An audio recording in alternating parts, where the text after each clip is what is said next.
I grew up believing that money was loud, but love was quiet.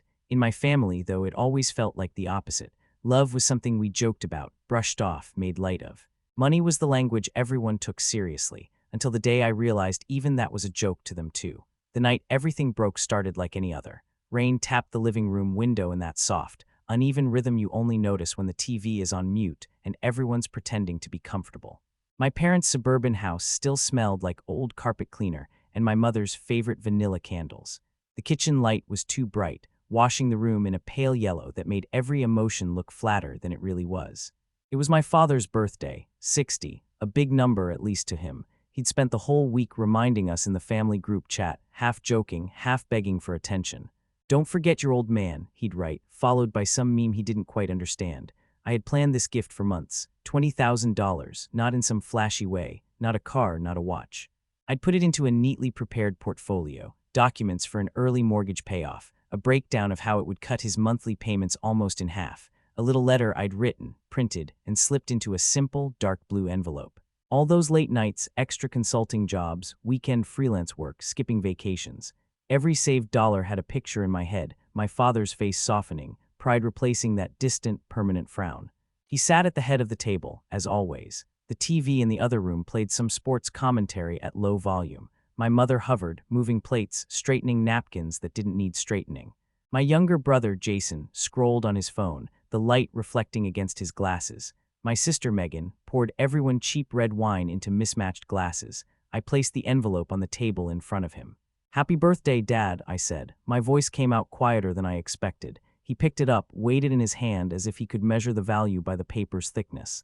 "Did you write me a speech?" He smirked. Jason snorted.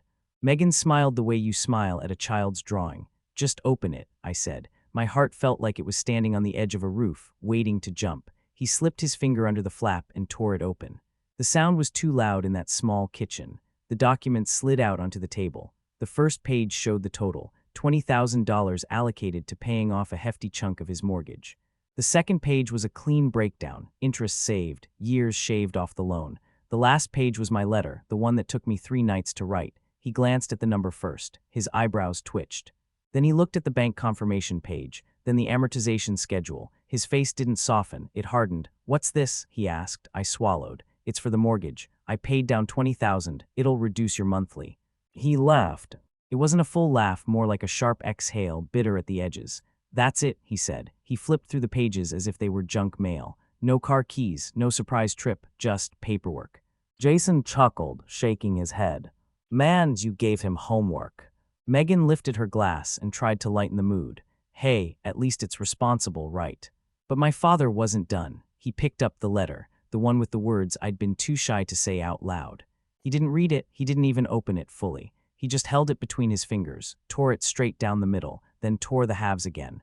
Paper fluttered onto the table like confetti for a celebration I couldn't see. 20 grand, he said, shaking his head. "You make all this money now, and that's the best you could think of. You kids don't know how to really give. Everything's so boring with you." My mother laughed, that high, brittle laugh she used whenever she didn't know what else to do. "Oh, stop," she tried, she said, but there was no real defense in her tone. Megan covered her mouth, smiling in that embarrassed way that looks like amusement from far away. Jason murmured, "Damn savage," under his breath, just loud enough for everyone to hear. It was strange. The sound of their laughter didn't match the weight in my chest. It felt like the air in the room had shifted a few inches to the left, leaving me breathing something thinner, weaker. I worked hard for that, I managed. The words felt small, like they were squeezing through a narrow crack in my throat. My father rolled his eyes. Yeah, everyone works hard," he said. "Next time, just get me a decent watch or something. You know, something I can actually see, not this bank nonsense." He swept the torn pieces of my letter into a little pile with his palm and flicked them toward the edge of the table. A few scraps floated to the floor. No one moved to pick them up. The rain outside intensified, drumming harder against the window. Inside, the light seemed even harsher, like someone had turned the dimmer up to expose every crack and stain. I stared at the scraps of paper. Ink, my words, the line where I'd written, "I just wanted to give something back to the man who taught me what sacrifice looks like," was now sliced through, syllables separated, meanings lost. "Come on," my mother said, forcing cheer. "Let's not make this a big deal. It's just paper." Just paper, something in me tilted. It was a small internal shift at first, like a picture frame slightly knocked askew. But once you notice crookedness, you can't unsee it. I looked at my father, the man who'd worked double shifts when we were kids, the one I'd defended to friends when they said he was too harsh, too loud, too distant. He just doesn't know how to show it, I'd say. He loves us, he just grew up different. But in that moment, watching him smirk at my sacrifice as if it were a bad joke, something broke cleanly inside me. A quiet crack, no sound, no dramatics, just a new shape forming in the silence. Okay, I said, barely above a whisper. Everyone went back to their plates, their wine, their conversation. My gift lay in shreds between the salt shaker and an empty bread basket. I excused myself a few minutes later. No one stopped me. No one followed. In the hallway, I paused at the coat rack. My father's jacket hung there, the one I'd helped him pick out last Christmas. I reached into the inner pocket, pulled out his house key, the spare I knew he kept for emergencies. I turned it over in my fingers, feeling the cold metal cut into my palm. I slipped it into my own pocket, not as revenge, not as theft. It just felt like a symbol I didn't want to leave behind anymore. By the time I stepped outside, the rain had softened again, misting the driveway, blurring the streetlights. I stood there for a moment, watching the house glow from the inside. Laughter drifted faintly through the window glass, warped by distance. I realized then that I had spent my whole life trying to buy what I'd never receive freely: approval, tenderness, simple gratitude. $20,000, and still, I was the punchline. I walked to my car, opened the door, and sat in the driver's seat without starting the engine. The key in my pocket felt heavier than it should. In the rearview mirror, I could see the house, bright and warm, a place that suddenly didn't feel like it belonged to me at all. My phone buzzed with a new message in the family chat. Jason, Elmau, you should have seen Dad's face. A string of laughing emojis followed. My thumb hovered over the screen. Instead of replying, I opened my banking app, stared at the confirmation of the transfer I'd made earlier that week. There was still time to call the bank in the morning, still time to ask questions. The rain slowed to a quiet, steady drip. I turned the engine on, hands shaking just enough for me to notice. Before shifting into drive, I whispered into the empty car, "Maybe this is the last time." The words hung there, unanswered, as the house behind me blurred further into the wet night.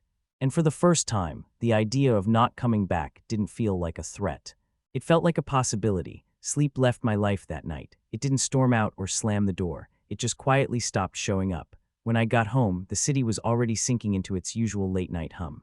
Cars hissed on wet asphalt below my apartment window. Somewhere, a neighbor's TV murmured through thin walls. The clock on my microwave glared, 11:43 p.m. in sharp, electric blue. I dropped my keys in the ceramic bowl by the door and heard them hit with a sound that felt too loud for an empty apartment. My coat slipped from my shoulders and barely caught the back of the chair. I didn't bother fixing it. The room was dim, the only light coming from the street lamp leaking in through the half-closed blinds. My phone buzzed again. More messages in the family chat. More jokes, memes, one from my father. A picture of an expensive watch with the caption, "Next year, kids." I turned the phone face down on the table. The apartment smelled faintly of old coffee and laundry detergent. The mug from that morning still sat in the sink, coffee rings dried along the bottom. I turned on the kitchen light and immediately wished I hadn't. It felt like laying my feelings under an interrogation lamp. I poured myself water and sat at the small dining table, the one that always seemed too big for just one person. The empty chairs around it looked like accusations. The thought landed quietly. I gave them everything I know how to give. They tore it up. At 1:07 a.m., I called the bank. No one answered, of course, but the act of dialing, of putting the phone to my ear, made it real. I left a message on the general line, my voice steady, words efficient. I didn't mention my father. I just said I needed to inquire about reversing or reallocating a recent mortgage payment transfer. When I hung up, the silence felt denser. That's when I saw the other notifications, not from my family, from someone else. Liam. His name sat at the top of the screen like a decision waiting to be made. We'd met months earlier, in the gray in-between of my days. He worked 2 floors above me in the same office building, in a different company, but shared the same coffee shop downstairs. At first, he was just a familiar face in line. Then a nod, then small talk. Then somehow, without either of us announcing it, he became the person I texted when something small but heavy happened, and I had no idea where else to put it. Not a romantic other man. Not the cliché everyone expects, just someone who didn't laugh when I spoke about things that mattered to me. His messages from earlier that evening waited silently. "How's the birthday dinner going? Did he like the surprise? You still at your parents'?" I stared at them, thumb hovering. I didn't know how to put it into words. He tore it up. He mocked me. They all did. Finally, I typed, "It went badly." A minute later, the typing dots appeared, then disappeared, then appeared again. What happened? He wrote. I hesitated, then told him the basics, just the facts, no embellishment. The gift was mortgage payoff. He laughed, tore up the letter. They all thought it was funny. There was a pause. I could almost feel the distance between his apartment and mine, the city breathing in the space. That's not funny, he replied. That's cruel. My heart stuttered on that word, cruel. No one in my family would call it that. They would call it just teasing, or not that serious, or you're too sensitive. Are you okay? He wrote next. I stared at that question longer than any other. Was I okay? I felt like a glass left in the freezer too long, hairline cracks forming in the places no one could see. I don't know, I typed. Then, almost without thinking, I added, I think I'm done. Done with what? With them. With trying. The idea didn't feel impulsive. It felt overdue. Across the city, rain traced lines down windows, distorted lights into blurry halos. I sat there in the dim kitchen, phone in hand, and for once I wasn't trying to soften the edges of what I felt. Liam replied, You don't owe anyone your humiliation, especially not the people who are supposed to protect you from it. There it was again, that steady, unflinching way he had of naming things. No jokes, no minimizing. We chatted until nearly 3 a.m. The conversation wasn't dramatic. It was quiet, measured. He asked questions my own family never thought to ask. What would it look like for you to step back? What are you afraid will happen if you stop giving? When was the last time they made you feel safe? I didn't have good answers. Silence filled most of those spaces. When I finally lay down, the city outside had fallen into its late-night murmur, a distant siren, the soft buzz of streetlights, the occasional car passing. I stared at the ceiling, the faint glow from the window painting vague lines across the white. In the dark, memories started stitching themselves together. Childhood birthdays where gifts were graded out loud. Report cards handed over, only the missing points mentioned. Moments when I tried to say that hurt and was met with, you're overreacting. The $20,000 wasn't the beginning, it was just the most expensive proof. Days passed. The bank called back on Monday. Yes, they said, the payment could be redirected under certain conditions. Yes, there were options. Yes, it might upset the loan holder. I remember standing at my office window as they explained the details. The city stretched below me, a grid of glass and concrete and possibility. Rain streaked the window, blurring the view into soft shapes and colors. Would you like to proceed? The woman on the phone asked. I thought of my father's hands tearing my letter, Jason's laughter, Megan's half-smile, my mother's it's just paper. Yes, I said, my voice was steady. Redirect it back to my account. There was a quiet click as she typed, a few formalities.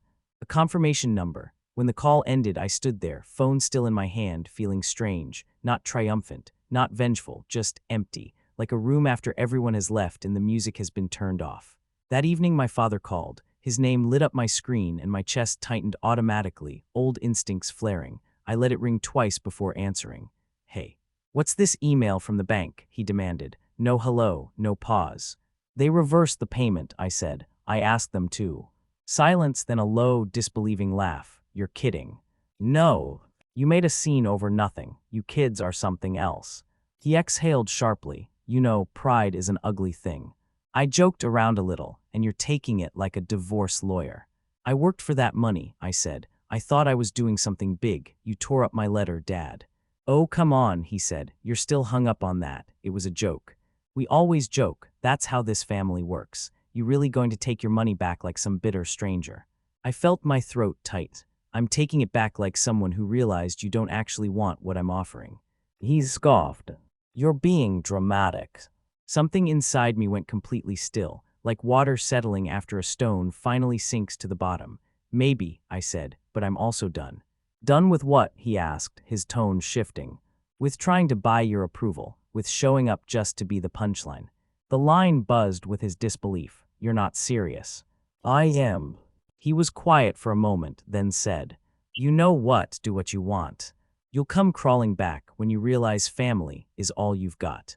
Then he hung up. The city outside my window looked the same, but something in me had rearranged. The texts came next, from my mother, from Jason, from Megan. Dad said you're being ridiculous. He didn't mean it that way. You always make everything deeper than it needs to be. You're really taking back your gift. That's messed up. Liam's name appeared among the notifications. Deep breath, he wrote. Did you do what you needed to do? I typed back. Yes. How does it feel? I looked around my apartment, the empty chairs, the quiet, the steady, distant sound of cars on wet streets. Strange, I wrote. Like I just moved out of a house I never realized I didn't own. He replied, "That's what boundaries feel like at first, wrong, even when they're right." Nights became a series of small rituals, coffee alone, dishes washed immediately after eating, long walks in the rain with my hood up, letting the water blur the city lights into soft, forgiving shapes. And always, at the edges of that new solitude, there was Liam, not pushing. Not filling the silence with promises, just there, texting, calling sometimes, his voice calm, anchoring. It would be easy to paint him as the replacement my father never managed to be, the understanding man who stepped into the emptiness. But that would be too simple. The truth was quieter. He was just the first person in a long time who didn't make me feel foolish for wanting to give something meaningful. Still, every time his name lit up my phone, a small warning bell rang in my chest. Am I running towards something new? Or just away from what hurt me? The rain started up again one night, harder than before, drumming against my window as if the sky had finally decided to say what I couldn't. I sat on the couch, phone in hand, staring at his message. "Can I ask you something real?" My thumb hovered, the room holding its breath. I typed, "Yeah. Do you really want distance from them? Or are you hoping they'll chase you?" The question landed with precision. I felt it in my stomach first, then my chest. I didn't answer right away. The apartment seemed to shrink, walls pulling closer. The empty chair across from me looked more like a mirror than furniture. For the first time, I had to ask myself a question I'd avoided for years. If they never apologized, if they never understood, would I still be willing to stay gone? The cursor blinked on the screen, waiting for my answer, as the rain wrote its own rhythm against the glass. The thing about distance is that it doesn't always look like miles. Sometimes it's time, sometimes it's silence, sometimes it's the way a familiar name on your phone starts to feel like a number you don't recognize. 3 months passed. No visits, no birthdays, no holiday plans. My family's group chat kept moving without me. Photos, jokes, complaints about work. They noticed my absence, then got used to it. Sometimes that hurt more than their mockery. I didn't block anyone. I just stopped answering, stopped being available on demand, stopped apologizing for the quiet between us. During those months, my life rearranged itself in small, unglamorous ways. I started cooking for one like it was an act of respect, not punishment. I bought a new dining table, smaller, round, with only 2 chairs. I got used to the sound of my own thoughts echoing in the apartment and stopped trying to drown them out with noise. Liam drifted in and out of those days. Sometimes we talked daily, sometimes a week passed with nothing but a meme or a quick, "You all right?" He never pushed and I never promised. We existed in that strange, delicate space between just friends and something we're not ready to name. Then on a quiet Thursday morning, my doorbell rang. It was early, the sunlight still pale and hesitant, sneaking around the edges of the blinds. I was barefoot in an old t-shirt, mug of coffee in hand. The doorbell sounded again, sharper this time. My stomach knotted. Very few people knew my address. Even fewer would show up unannounced. I opened the door halfway, chain still on. It was my mother. She stood there in a beige coat, hair pinned back the way she always wore it when she wanted to look composed. Her eyes were red around the edges, like she'd been rubbing them too often. Behind her, the hallway smelled faintly of cleaning products and someone else's cooking. "Hi," she said. The word sounded unused, dusty. I slipped the chain and opened the door fully. "Mom." She looked me over like she was counting the ways I'd changed. Or maybe she was checking if I had. Maybe she was disappointed to find that I looked mostly the same. "Can I come in?" she asked. I stepped aside. The apartment suddenly felt too small, like it couldn't hold the past and the present at the same time. She walked in slowly, taking in the new table, the single plant on the windowsill, the absence of any family photos on the walls. Her gaze flicked to the 2 chairs at the table, paused, then moved on. "It's nice," she said. "You've made it cozy." "That's the goal," I replied. She didn't sit. She stood in the middle of the room, handbag clutched in both hands, fingers worrying the strap. "I called," she said, looking down, "and texted." "I know." "You didn't respond." I nodded, "I know." Silence threaded between us, thin but taut. Finally, she exhaled. "Your father thinks you're being childish." There it was, straight to the point, the way she always delivered other people's opinions before her own. "What do you think?" I asked. She hesitated. "For a long time I've thought you were sensitive," she said carefully. "You always make things heavier than they are. You take everything to heart." I swallowed, the familiar script playing out. "Is that your way of agreeing with him?" She shook her head slightly. I don't know, she said. I came because something shifted. She reached into her handbag and pulled out a small, clear plastic bag. Inside it, I recognized uneven scraps of paper, white with faint blue lines, torn edges, my letter. She placed the bag on the table gently, like it was something fragile and alive. I picked these up after you left, she said. Not all of them, some got thrown away when I cleaned later, but some I kept. My chest tightened. You didn't say anything. I didn't know what to say, she replied. He was in one of his moods, you know how he gets. It was easier to laugh than to confront him. I looked at the plastic bag. The ink was broken, sentences severed mid-thought. My apologies and gratitude and love all reduced to segments that no longer made sense. I tried to glue them back together once, she said quietly, in the laundry room after everyone went to bed, but it was too hard, too many pieces, so I put them away. Why? Her eyes glistened. Because you meant it, she whispered. And I knew that, even if he didn't. The room went very still. The sound of traffic outside faded to a distant murmur. The sunlight edged a little further across the floor, slow and indifferent. Dad tore it up, I said. You all laughed. She winced, I know. I took the money back. I know that too. Another silence, this one thicker, heavier. Why are you here, Mom? I finally asked. She looked up, meeting my eyes with a steadiness I wasn't expecting. Because the house feels wrong without you, she said. Because your father won't admit he crossed a line, and your brother and sister follow his lead, and I'm tired. Tired of what? Of pretending this is how families love each other, she said. Of calling everything just a joke when it leaves bruises you can't see. The words surprised us both. She covered her mouth briefly, as if she could pull them back in. I'm not here to convince you to return, she added quickly. I'm here to tell you I see why you left. My vision blurred for a moment. I blinked hard, grounding myself in small details, the roughness of the table under my fingertips, the faint hum of the refrigerator, the warmth of the coffee mug still in my hand. You didn't say that when I left, I said. You told me I was making things harder than they needed to be. I believed that for a long time, she answered, because it was easier to believe you were overreacting than to admit we were hurting you. The honesty cut through me like clean air in a stale room. Behind her, my phone lit up on the counter with a new message from Liam. The preview showed just 3 words, you holding up.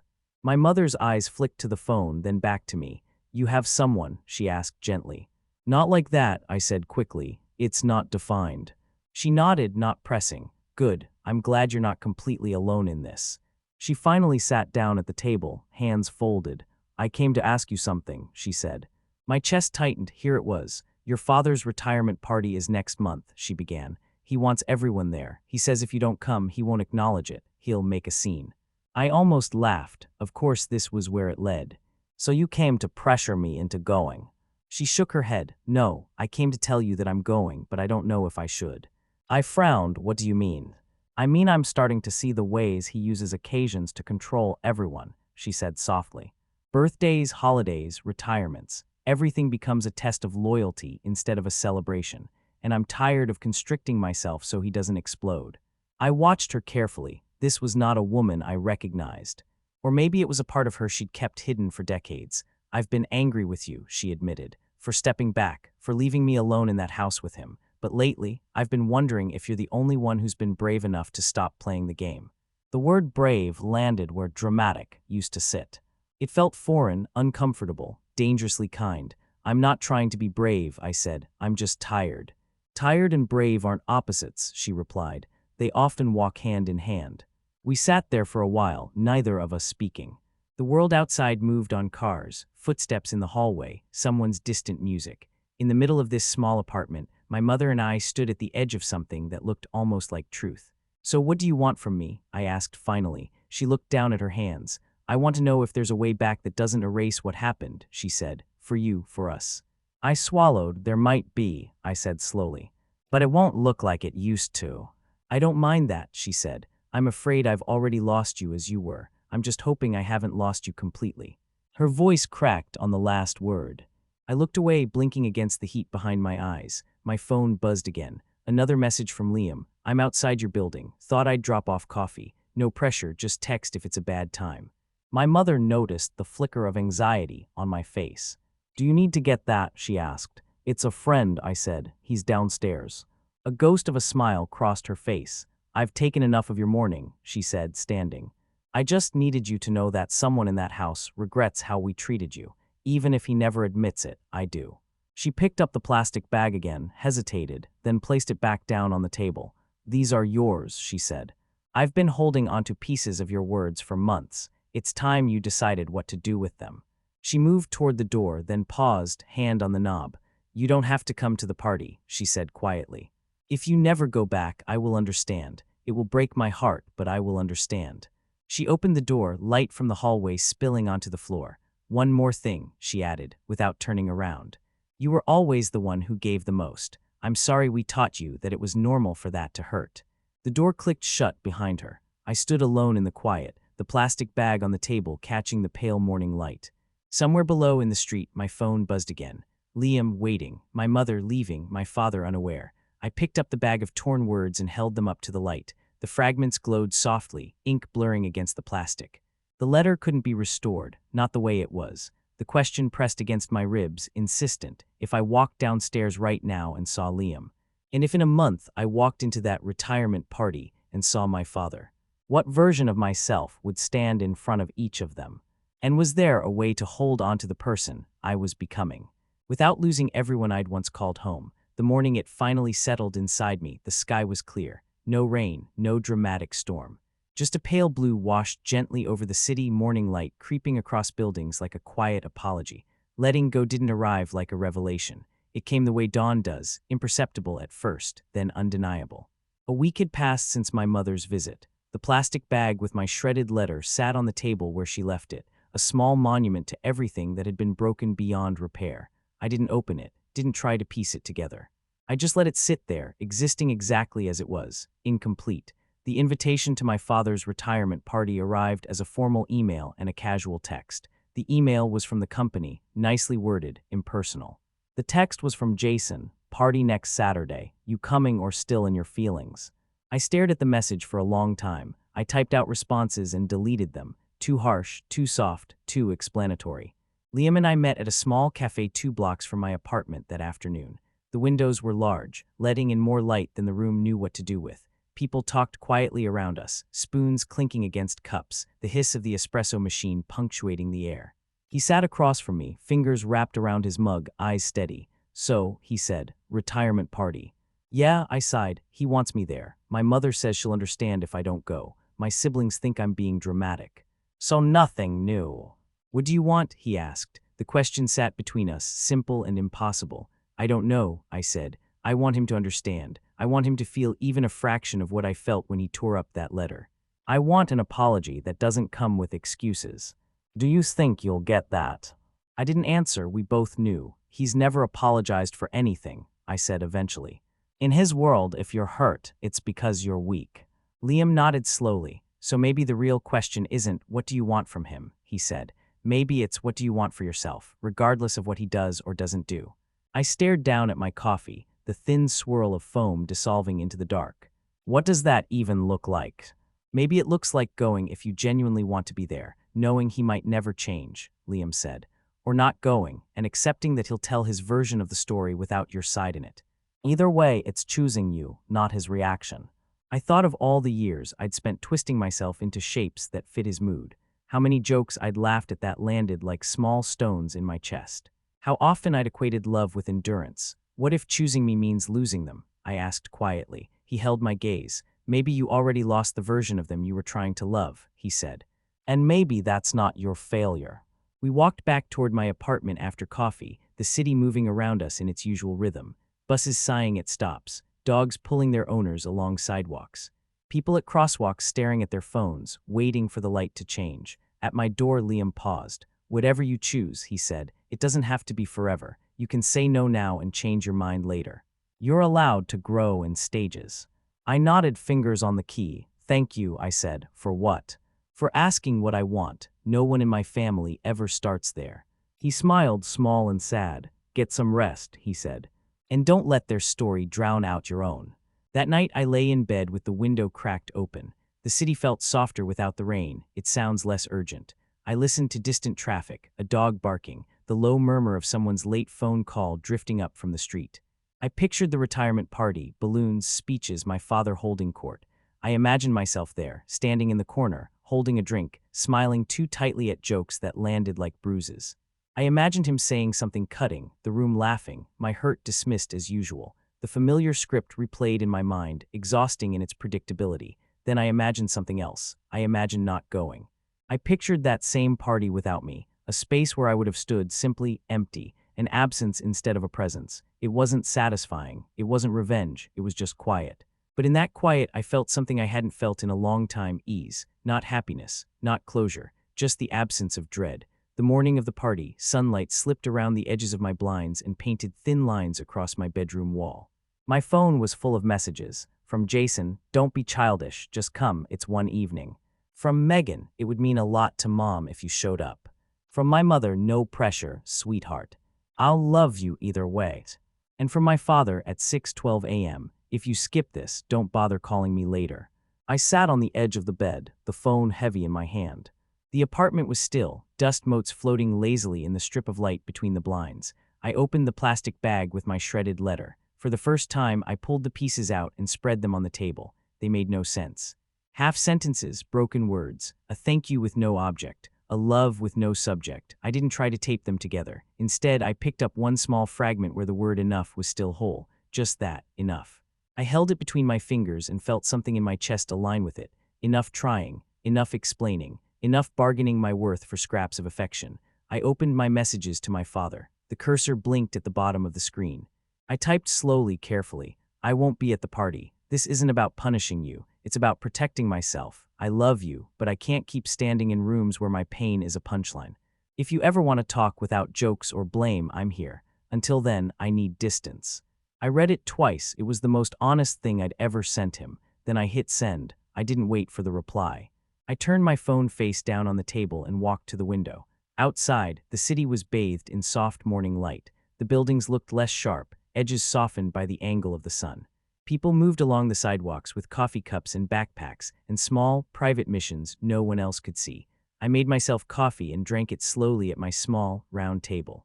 The chair across from me was empty, but it no longer felt accusatory. It just was. The reply came 15 minutes later. A single message from my father: "Do whatever you want." "You always do." I felt the familiar sting, the old pattern reaching for me like a hand trying to pull me back underwater. But this time, something in me stayed standing. I didn't respond, not because I was angry, because there was nothing left to explain to someone who wasn't listening. Later that day, my mother sent a photo from the party. My father in a suit, colleagues around him, a banner behind them, "Happy Retirement." She didn't add any text. Just the picture. I looked at it for a moment. He looked proud, in his element, surrounded. I put the phone down. It was his day. He got what he wanted, an audience. I stepped out onto my small balcony, the metal railing cool under my palms. The air smelled like exhaust and distant food trucks, layered with the faint sweetness of someone's perfume drifting up from the street. The sun was fading, the sky shifting toward a soft, muted gold. Liam called. I answered on speaker, leaning against the railing. "Hey," he said, "how are you?" "I didn't go," I said. "I know," he replied. "I'm glad you did what you needed." "It still hurts," I admitted. "I thought it would feel cleaner." "Hurt doesn't mean wrong," he said. "It just means you cared. You still do." We talked for a while about nothing urgent: work, a new film he'd watched, the weather. But beneath every casual sentence, there was an unspoken acknowledgement. I had chosen myself, and I was still here, still breathing. When we hung up, the sky was almost fully dim, the city lights flickering on one by one like small, stubborn stars. Inside, the plastic bag of shredded paper still sat on the table. I picked it up, walked to the trash can, and paused. This wasn't about erasing what happened. It was about accepting that some things couldn't be put back the way they were. "I meant every word," I whispered to the fragments. "You just weren't the ones who could hold them." Then I let them go. The bag landed softly on top of coffee grounds and vegetable peels and yesterday's newspaper, not with drama, just with finality. The light in the kitchen felt warmer somehow, or maybe I was just noticing it for the first time. Later, curled up on the couch with a blanket and a book I didn't really read, I realized something. Forgiveness didn't have to mean reunion. Loving them didn't require me to stand in the line of fire. I could release the hope that they would ever become what I needed, and still wish them well from a distance. Outside, the night settled fully, the hum of traffic soft and steady. In the quiet of my apartment, the empty chair across from me no longer felt like a reminder of who wasn't there. It felt like an open invitation to whoever might sit there one day, someone who wouldn't laugh when I gave them the best parts of me. I turned off the lamp, letting the glow from the city fill the room in patches. For the first time in a long time, the darkness didn't feel threatening. It felt like a pause between chapters. As I lay in bed, eyes half closed, a single clear thought passed through my mind, gentle and certain. I couldn't make my family softer, but I could choose to be softer with myself. The morning light would come again, as it always did, and when it did, I knew this much. I would wake up in a life that, slowly, quietly, was starting to feel like mine. Again, as it always did, and when it did, I knew this much. I would wake up in a life that, slowly, quietly, was starting to feel like mine.